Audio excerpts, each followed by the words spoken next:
Welcome to Living Martial Arts with Master Ray Gale, aka the Dark Master. Living Martial Arts discuss and examines the everyday exercise, philosophy, and lifestyle of the martial arts enthusiast.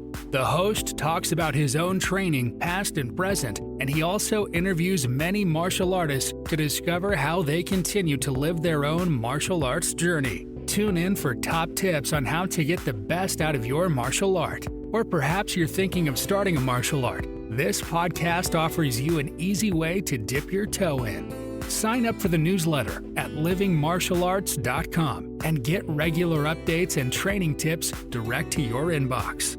Follow the Dark Master on Twitter, YouTube, and Instagram at Living Martial Arts.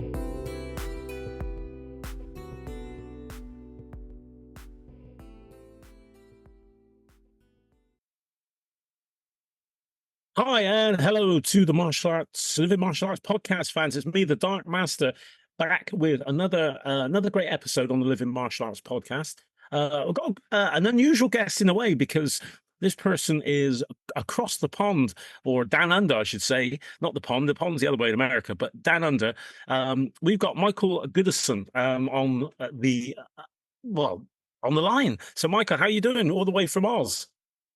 G'day, Ray. I'm doing very well, thank you, mate. It's a pleasure to speak to you over there, and I won't hold the ashes against you, mate, because we keep winning. So I won't hold anything against you. It's a pleasure to speak to you. Well, I have to say, my colleague that I do martial arts with, which I've known since I was 8, he is a big cricket fan, and his sons actually play professional cricket over here in the UK, and so I'm hoping. I mean, they're still young guys. So I'm hoping that when they come through, they'll be over in Oz and regain those ashes at some point, because they do belong to us. So, Oh, mate, let's forget martial arts. Let's talk cricket, hey? Well, the other thing is, my parents were from the West Indies, and obviously in the 60s and 70s, the West Indies were the team. My dad was very disappointed because I love football, or soccer as they call it, but that was my thing. So cricket wasn't really my game, to be honest. But I love watching sport of any kind. But hey, there we go. Let's big up the Aussies, because one thing I love about their cricket team is that they always play hard, and I like it. I like that, which is good. And that's what, to me, that's what sport's about. But hey, listen, thanks for coming on the podcast. Obviously, I know a little bit about you. I've read a little bit of your bio. So I know a little bit about you, but so without further ado, really, we're going to start with your martial arts journey. I know this can take quite a time, so we'll have to have the shortened version, and perhaps we can from there talk about other things. So yeah, tell us a little bit. How did it start, and why?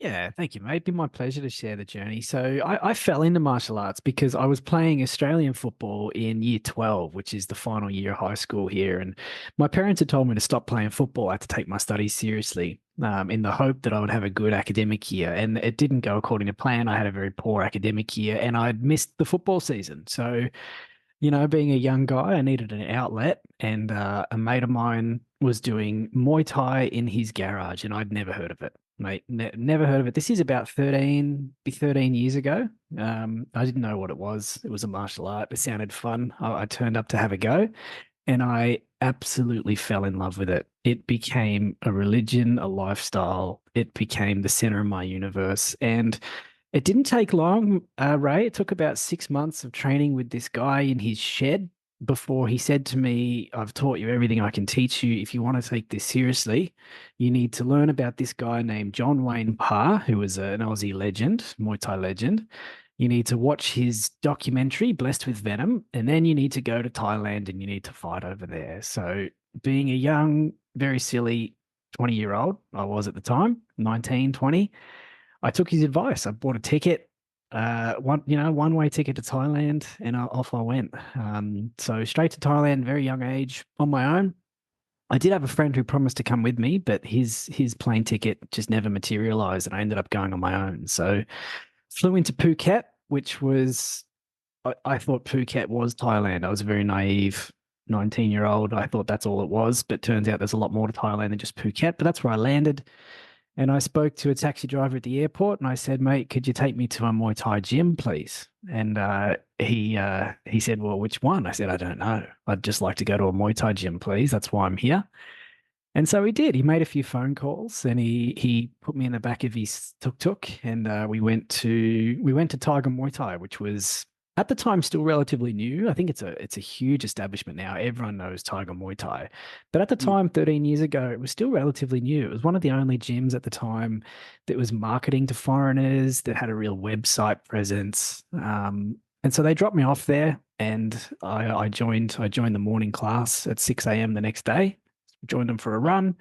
And that was how my journey in Thailand got started. And so I was in Thailand for about 9 months that first journey. So I got my visa stamped a couple of times and then overstayed my visa and got into trouble at the airport trying to get back to Australia that time. But I did 7 competitive fights, full Muay Thai rules during that first outing. And then I came back and had a go at Australian life for a little bit.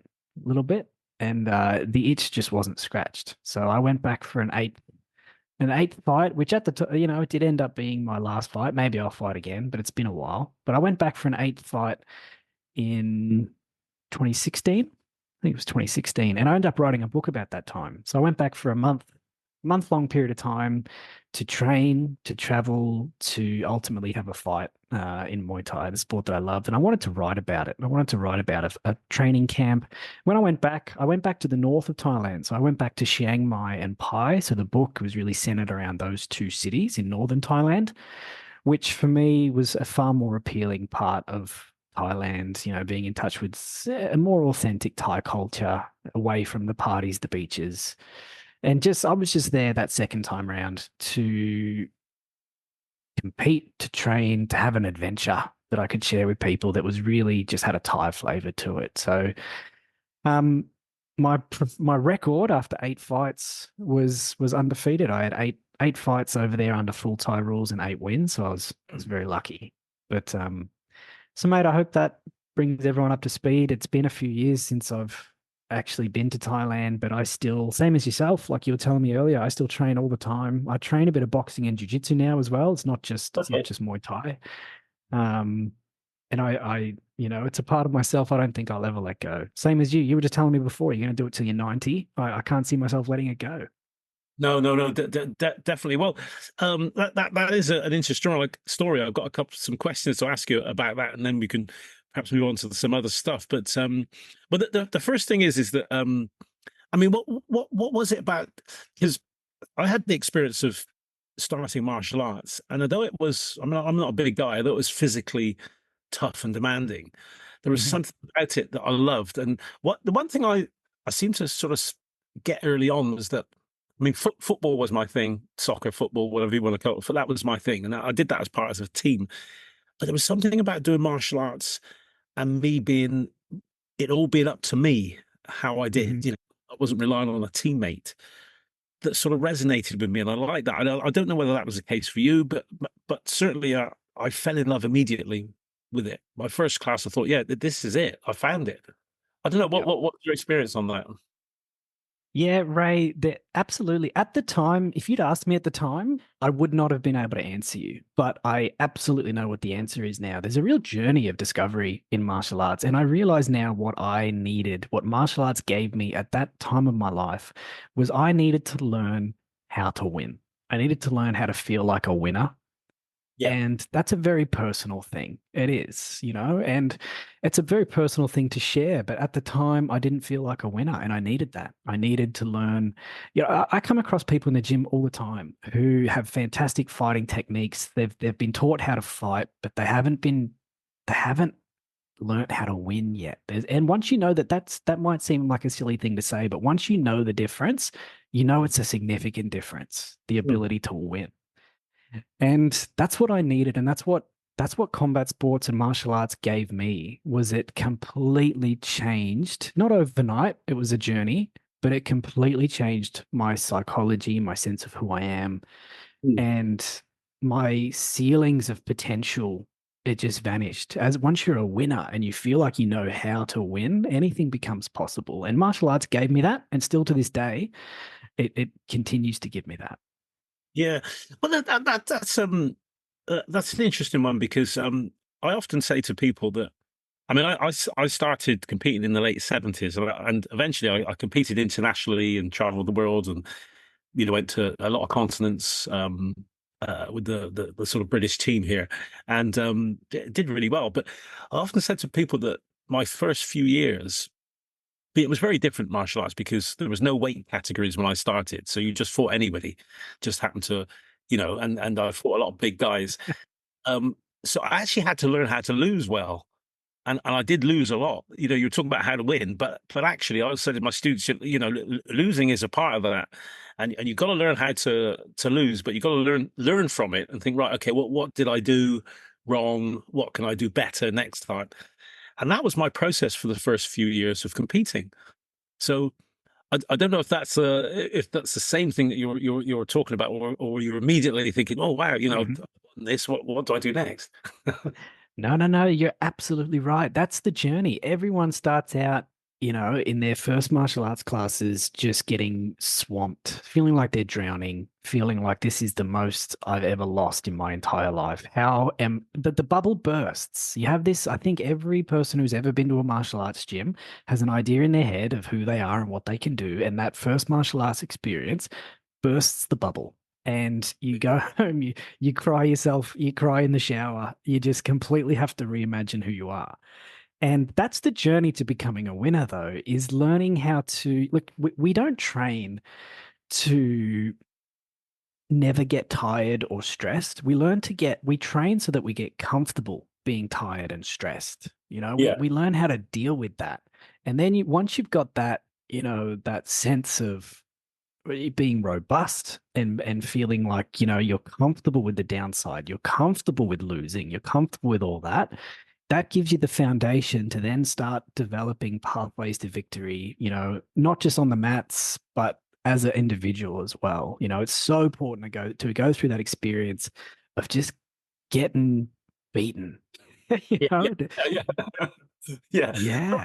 I think I mean, it certainly taught me a lot because, I think every sort of a decent or good winner, you need to experience that loss really at some point because, that sort of keeps your feet on the ground, I think. If it happens quickly, then, it can be quite tough. But, I still tell my students now, losing is a good thing as long as you learn from it. And, it becomes a valuable experience actually that we all have to go through. So, Yeah, absolutely. And look, the first loss sets you free. That first loss, whether it's in the gym and no one sees it, whether it's on a stage in front of 20,000 people and everyone sees it, that first loss, it sets you free because now you've done it, you've lost and you're alive. So what, Yeah, definitely. Yeah. But I'd like to say we'll talk more in a minute about your book as well. But just coming back again another step about Thailand. What was it like when you went there? Because my partner actually, my colleague that I do my martial arts with since we were young lads, he's actually his partner is Thai from Thailand, and he's been to Thailand a couple of times and he's looked at some of the the kids there, and a lot of them really are fighting for survival in the sense that the young kids, they start early or whatever. How did you find that? Because that must have been a real tough to actually go into that sort of environment where these young people are fighting really to live. Yeah, it's Thailand itself, even if you just step outside of the martial arts world, it is such an eye-opening experience. For those of us who have grown up, living quite sheltered and naive lives, it's a real eye-opener to experience the way they live. But then step into the Muay Thai arena in Thailand, and it goes to that next level where they're putting their health on the line. They're putting so much on the line. And then once you open your eyes further and you learn about the gambling that sits behind some of the, the sport of Muay Thai, Yeah, and how some of these boys, mate, they're 5, 6, 7 years old. Yeah. And when you get announced in Thailand, they don't announce your name. You know, they never announce me as, oh, here's Michael Goodison fighting out of Australia. No, no, no. They announce you as a commodity of the gym. They announce your gym. Yeah. Yeah. Yeah. You just those kids are just a commodity to be traded and gambled upon. And, you know, it's all about look, it's a frightening, ugly experience. It can be. It's just the reality of the world over there. Yeah. Yeah. Yeah. No, it is tough. And I think, as you said, I mean, I've been lucky enough to travel to different places, West Africa, uh, obviously the Caribbean, where my parents are from, and one thing that's given me is a sense of gratitude for when I come home and what I've got, and I think to myself, crikey, I can eat 3 times a day if I want to, or choose not to, and there's a Yeah. lot of people around the world haven't got that choice. um, and as you say, they have to put their body on the line sometimes to be able to give them that choice. 100%, mate. And look, it's something I talk about in my book. I know we'll talk about that later, but it was actually the message. My book was entitled Muay Thai Peace at Last. Yeah, And people always ask me, what do you mean by that? What do you mean peace at last? How did Muay Thai bring you peace? I said, look, one of the best things fighting ever gave me was gratitude that I do it by choice. It's a mm, really difficult, hard thing to do, and I don't have to do it. mm, And until you understand the violence that you subject yourself to and you understand the fear of it and just how damn hard it is, it does bring you a huge amount of gratitude because nothing else you do in the rest of your day is that hard. And you're really grateful for that. Grateful that you don't have to fight. And you said it really well. That I've often said, look, the best part about traveling and my traveling experiences was actually going back home. yeah, yeah, yeah, definitely. And there's, like I say, that feeling of gratitude is really, really important. I actually took a group of it's a long story. I spent many years going to West Africa doing a bit of charity work and stuff, and I took a group of youngsters there in 2009, and I can genuinely say it changed their lives. When they saw the poverty, and things like that, and what they have to compare to what people of their age have, in a different place, really, really was an eye opener for them. And I think it resonates with them, to this day. So that side of it, yeah, definitely that gratitude. Any of you out there, if you're ever going to travel, you should go to some of these places, and you'll come back thinking, actually, I'm doing okay. Yeah, 100%. Do you mind me asking, mate, what was the reason for taking the group to West Africa? Well, many many moons ago, I was asked to go to West Africa by a governing body to help them with their martial arts, uh, Mm. in 2005. So I was only going to go over there for a year. And they said, "Look, there's no money in it. You got to spend your own money." Da da da. So I thought, well, actually, that'd be quite interesting. Although when I got on the plane, I thought, what am I doing? I don't know anything about doing this anyway. So when I got there, I went with another colleague as well, and we'd done a session, and then they said, "Oh, you're coming back next year." I was thinking, well, yeah, okay, I'll come back next year. Anyway, to cut a very long story short, I ended up the instructor who was there at the time, who had nothing. I ended up saying, "Look, why don't we build a facility for your people to train?" Because they were training outside, they had no facilities, no suits, nothing. Um, and so it ended up, with me promising to build this school. And we managed to get some land from one of the chiefs. And we said, "But if you give us that land for free, we'll build the school."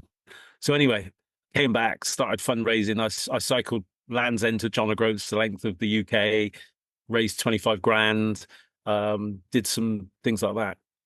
And then in 2009, decided, right, I would take some youngsters over and we'd have a Europe versus Ghana. It was in Ghana, competition.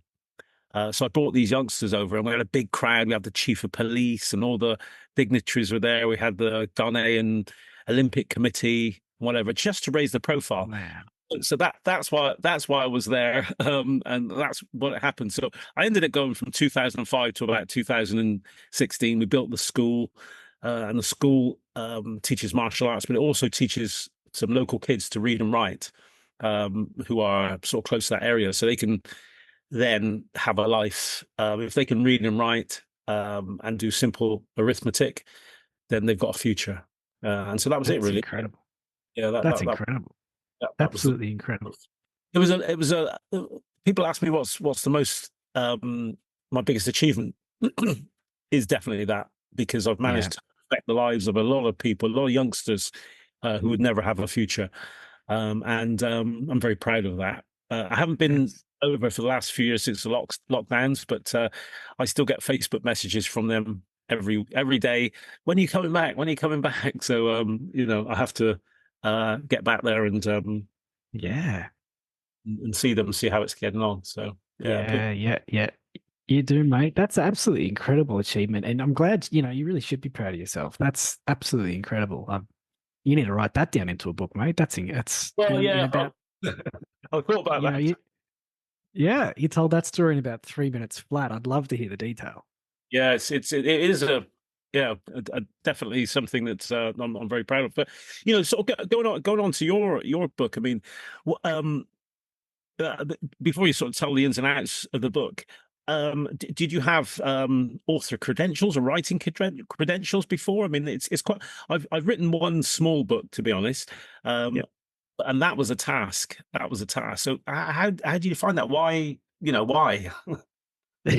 Yeah, so I've written 12 books. So, I'm really an author by trade, I think. First and foremost is what I do. Is I do that for fun on a Saturday night. I write books. I'm writing a book now. I'm always writing. I've got 2 or 3 books always going. So I started writing books when I was 17, 18 years old, around about the same time as I started martial arts. That's just coincidence. But I spent a lot of my time when I was in Thailand. You train first thing in the morning before, you're trying to beat the sun before it gets too hot. You train in the evening after the sun goes down. In the middle of the day, you have a nap, you hang by the pool, you go get some food. And I was writing my books, mate. Like, it was one of the best opportunities I'd had to have such a clear head. And I was so alone, none of my influences were there. My friends, my family, all the people that really affect your values, all of that was gone. So you just sort of float free. You really, your mind is just so free to explore new ideas, new values, new ways of thinking.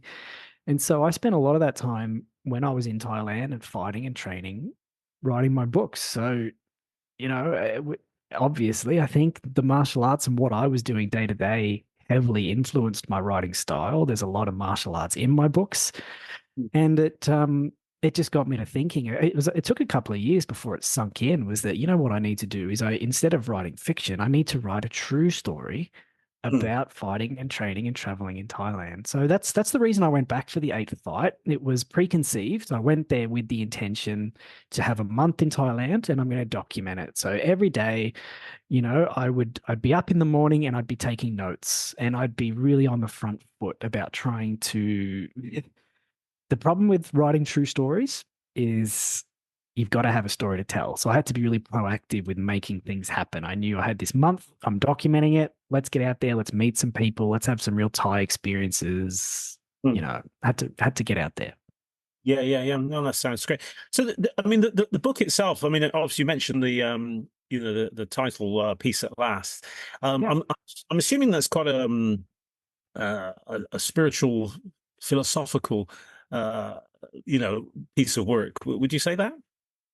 Yeah, that's a great way to describe it, mate. And thank you for being, you're obviously very perceptive. I think most martial artists are. They understand how much martial arts is a very personal journey. And writing a martial arts book, it has to be about more than just kicks and punches, So it is a very raw, it's a coming of age story, really. That's what, for me, the martial arts journey was. It was coming of age. It was going through that really awkward phase of life where you don't know who you are, you don't know what your values are, you've got no self-respect. And it was about asserting myself, growing into the man I wanted to be. And martial arts was the vehicle for that, for me, without a doubt. And so this book absolutely captures that spiritual side of martial arts, the journey we all go through as individuals, but not just as individuals, but as a community of martial artists, how you bond with all the people around you.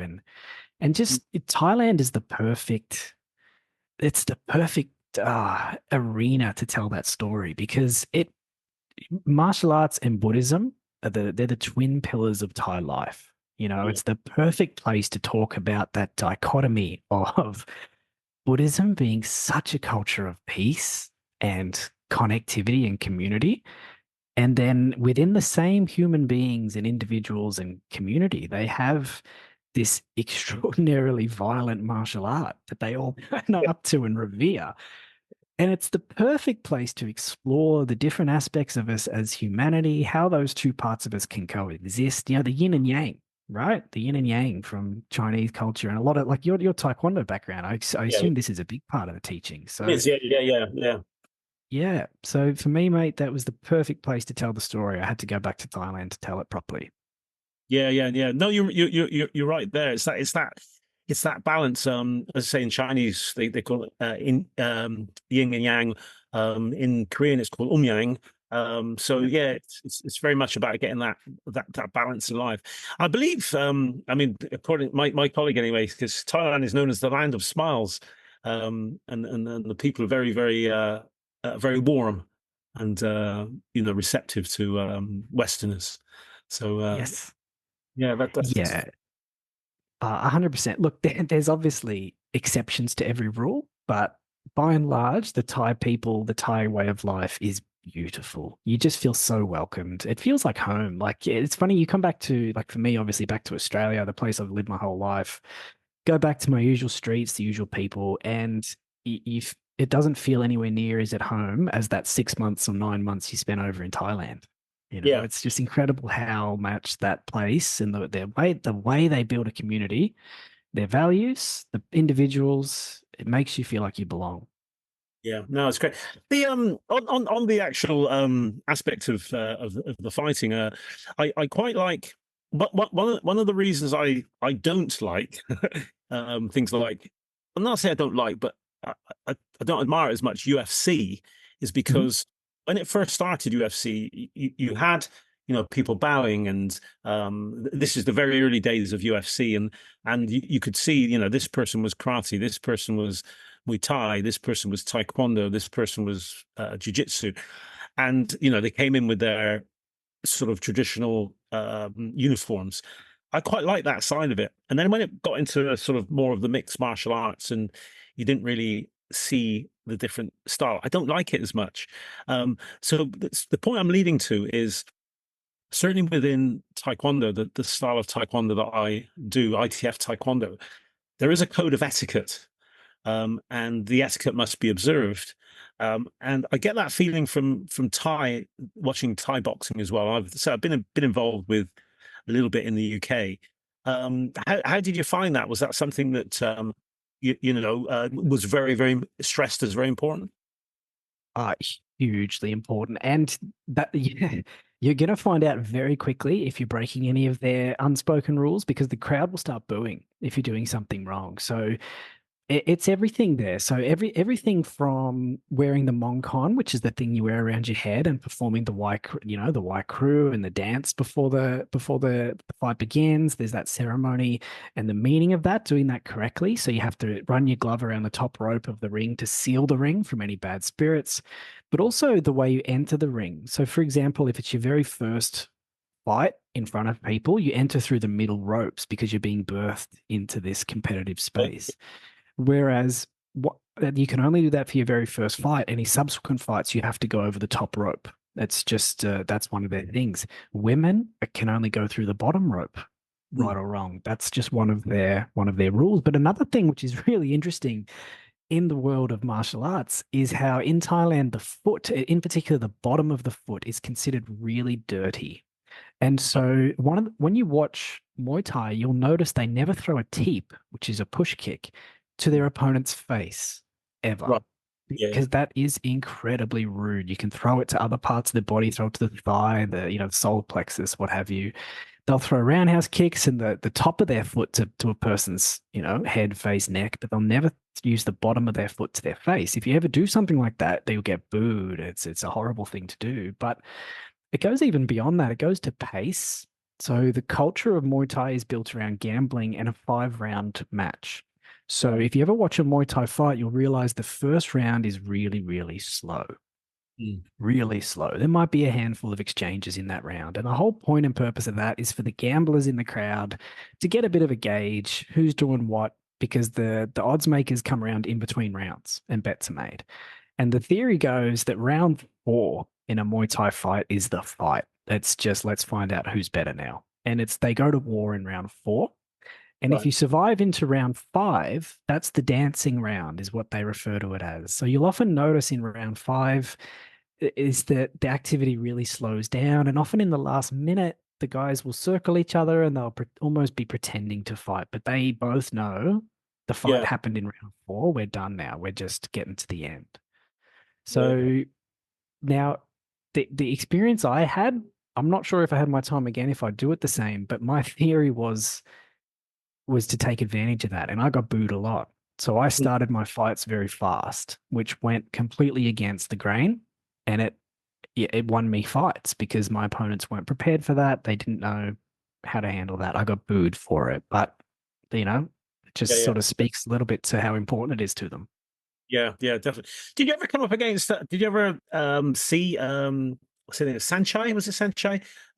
Quite a legendary Thai fight. I've watched him a lot on my computer actually, because his style is very it's quite taekwondo-ish actually in a way. It's not really traditional Thai in my opinion, but I'm not an expert. Perhaps you can give us your view on that. Yeah, Sanchai is a living legend, mate. He's up to nearly 400 fights and he's still going. He's still actively competing in bare knuckle west sort of Muay Thai Wow. rules at the moment. He's just absolutely extraordinary. He is one of my favorite fighters for sure. But so there's different styles of Muay Thai. Like within Muay Thai, the rule set, there are different styles of fighter. So Sanchai represents what would be called a Muay Fameur, which means technician in Thai. So he's very technical. Then you've got like there are knee fighters, which was really more my style, the guys who really clinch and they throw a lot of knees and elbows and they like to, clinch. Then you've got the punchers, the guys who are really heavy with punches and usually pair them with leg kicks. That's a real style. So there's different styles for sure. But Yeah. without a doubt, the most revered Muay Thai fighters are the Muay Fameur, the technicians, the Sanchais, who can just do these extraordinary techniques, pull them off, and just seemingly never get touched.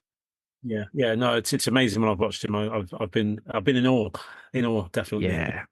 Yeah, that's that. So, sort of coming back to your books and your your writing.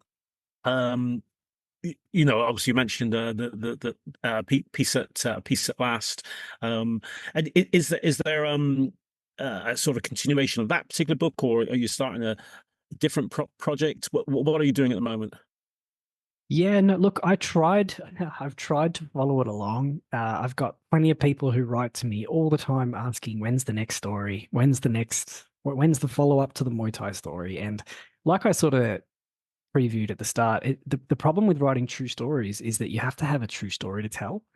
And I'm at a chapter of my life. I'm married. I've got 2 kids. I've got to slow down. I'll come back to that in a minute. Yeah, thank you, mate. So, I'm writing my dad chapter at the moment. It's just not I can't take a month off away from my kids to go do this or do that. So I'm writing fiction stories at the moment, sort of back to where I started, Yeah, and I love to explore all different intellectual thoughts, all different things. Like I'm having a go at historical fiction. I'm writing a murder mystery that's set within the gold fields in the 1850s at the moment, which is just oh wow. it's worlds apart from writing about competing in Muay Thai in Thailand. But that's what I'm interested in right now. So I'm writing that story. So thanks for the question, but yeah, there's no real follow up to it. Yeah, yeah, yeah. Well, before I go on to something else, perhaps I mean we'll get some stuff in the show notes, maybe a link to some of your books, some of your stuff that you've written, which will be great. And hopefully the audience can get something from that as well. No, I was going to ask about your because I found it difficult in the late 70s when I started competing. I was competing a lot in the 80s, and then middle 80s I was going abroad. I think my first world championships was in Los Angeles in 1984. And I had I was had a few girlfriends who said it's either martial arts or me. I said, bye. so that was it. I just wondered how you got on with that. I've got 4 children now, but I've been married twice. But you know, my eldest is 38 this year. Youngest is 14. So yes, I don't know how did that side of your life go? Yeah, you're absolutely right. And, I chose my wife, I chose Sarah, who, and look, she would never put her hand up and take responsibility for me stopping martial arts. But it just goes with the territory. You can't be devoted to someone and want to raise a family with someone and be gone half the year. Like she encourages me. I still train a lot locally, and she encourages me, go back to Thailand if you really want to go back. Like, she'll tell me all that, and I really appreciate it, but I just don't want to. I want to be close to my family. Um, I feel like martial arts will always be a part of me. But that competitive living, breathing it 24/7, I've put a tick in that box. That's done, I think. Yeah. I don't never say never, but I struggle to see a path to ever going back to that. Yeah. Well, I actually gave up competing to spend more time with my children. That was my thing at the time, because they were my second son had just been born, and I had to sort of look deep inside myself and think, right, do I need any more trophies or whatever? And I decided that I didn't.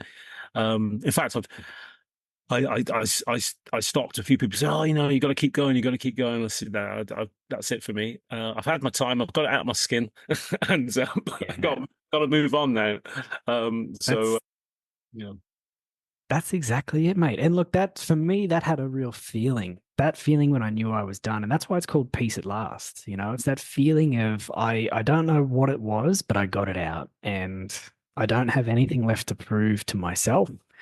Um, I've developed myself to a point where I've got self-respect, where if there's one attribute that we want to give to fighters, if there's one attribute that you and I want to give to our kids as parents, it's self-respect. And I needed that. And I Muay Thai gave it to me, and I was done, man. I love watching others go through the journey. I love supporting other fighters. I'm still fascinated by all things martial arts and combat sports, but would I go back to the thick of it?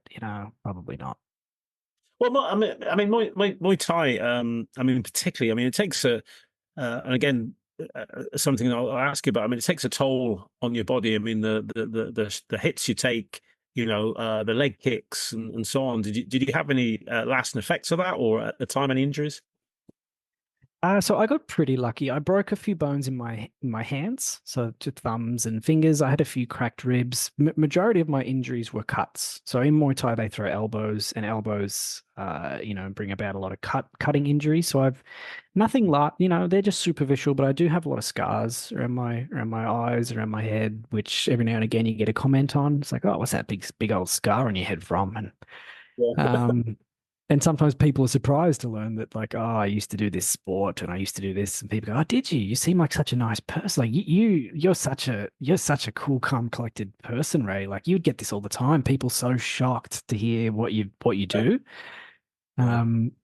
And so that's an experience that I get from my scars around my eyes every now and again. But injury wise, I got very lucky. I actually didn't even witness that many serious injuries, to be honest. Like, I had far more serious injuries playing Australian football. I had reconstructed shoulders. I did all sorts of things playing football.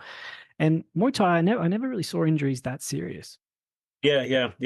People all say, "Oh, I'm not going to mess with you." Then I'll say, "Well, I don't know. Not sure it's me. I think it's other people you need to watch out for." My Exactly. partners tend to be quite calm and quite quiet, and we tend to stay away from certain things. So, Yeah. Can I tell you a story on that? This is a story I love.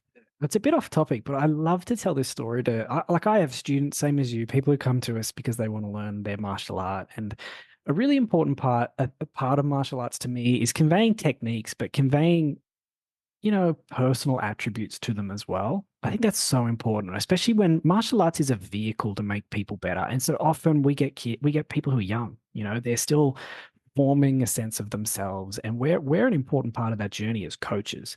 And so this is a story I always tell the hot-headed kids who have got this new weaponry. I can fight now.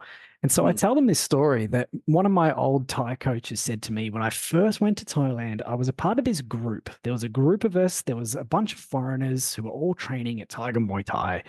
And we thought we were just the best. And I'm so embarrassed at how we used to behave. But we used to think we were really tough and we were this and we were that. And we had this coach who just sort of after training one day, we were just all unwrapping our hands, and he sort of sat us down. He goes, "So boys, I know you're all going out to this club. It was called Zoe in Yellow." And he said, I know you guys are going out to this club tonight. What are you all going to do if you get into a fight?" And we said, "Oh, mate, that's awesome. We're all fighters. We're gonna go and have a fight, aren't we?" And he said, "Well, you guys are all good fighters. You all want to be professional fighters. So it should be if you get into a fight, it's the other person's lucky day." And we thought, "No, mate, your English is no good. You mean it's our lucky day? We're fighters." And he Yeah. said, "No, no, no, no, no. This is the difference between professional fighters Mm. and those who are not. If you're a professional fighter, you have a responsibility to protect not just yourself, but the other person." Mm. Yeah, yeah, yeah, yeah, yeah, He used to tell this story, and I thought, man, that's super interesting. You think about how professionals behave. Professionals have, button-down shirts, and yeah, they've yeah. got nothing to prove. It's like if you want to be a professional fighter, you act like it. Yeah, yeah, no, that's a well. I hope those youngsters listening to this take that on board. I mean, within Taekwondo, we have 5 tenets, which is courtesy, integrity, perseverance, self-control, and indomitable spirit. So, I say to my students sometimes, without those tenets, that makes us gentlemen and gentlewomen, but without those we're just brawlers. We have to have those, and those come first and foremost. That's what we're training to get better at, to be more courteous, to have more integrity, to persevere, to have self-control, and to have courage. So those things are what underpins certainly the martial art that I do.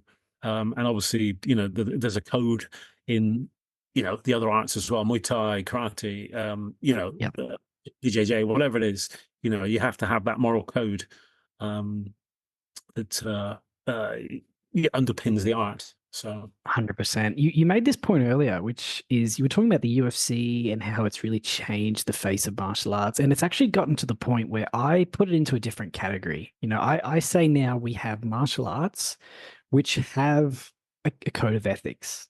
hmm, It's about more than the sport. And then we have combat sports. And I think yeah, they're two just different things now. I really do. Like if you want to go into combat sports, you're not in the industry of you're not in the industry of martial arts. You're not a professional athlete. You're an entertainer. You're in the entertainment business. It's very different to being a martial artist. yeah, yeah.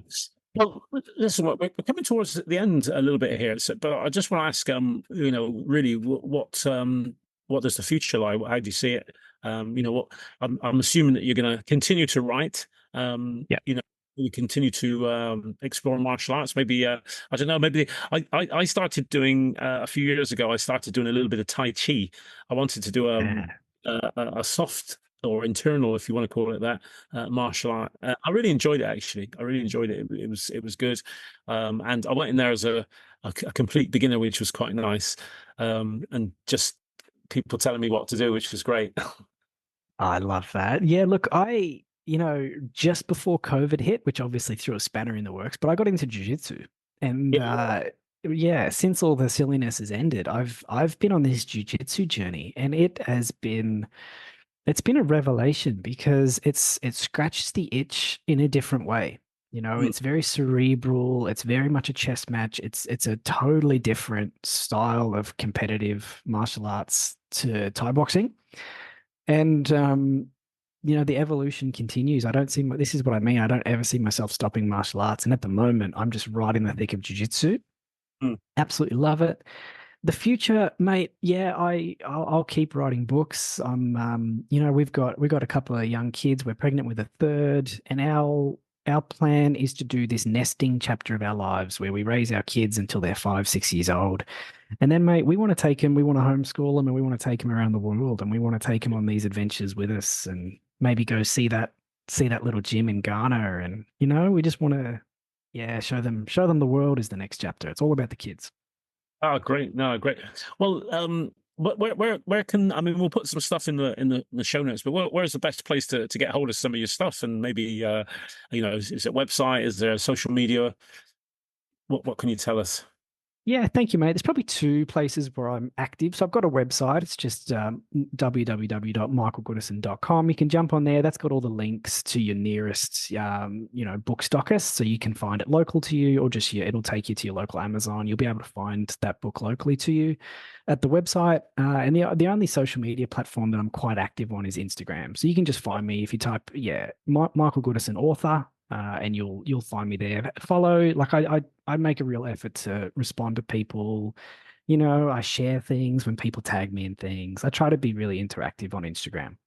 Oh, excellent. Well, I'll be following you. So, I just followed you earlier today, mate. oh, great. Okay, brilliant. Brilliant. So, really rubbish on, I have to say, on social media, but I need to get better at it. But listen, I just want to say, I mean, once we finish this, just hang on a minute, we'll have a quick chat. But just want to say thank you so much for sharing a very inspiring story, an interesting one, a very different one as well. It's nice to see people that almost found themselves and found peace, if you want to call it that, peace within martial arts, because I believe it's a great vehicle. I've been doing it for a long time now. I love doing it since the 70s. I never want to stop doing it. It's great to see somebody with who's found and lived a passion within martial arts. So, thank you very much for that, and thank you very much for coming on the podcast. Thank you so much for having me, Ray. It's been a real pleasure. To your listeners as well, mate. If people are listening to you, they're getting some awesome martial arts insights and stories. So it's an absolute privilege to be here, mate, and to learn a bit about you as well. So thank you. I hope we stay in touch. Yeah, definitely. I just want to say thank you once again to the martial arts people listening, the Living Martial Arts podcast fans. And again, I'll be back very, very soon with another fantastic guest on the Living Martial Arts podcast fans. Thanks once again to Michael Goodison. Thank you.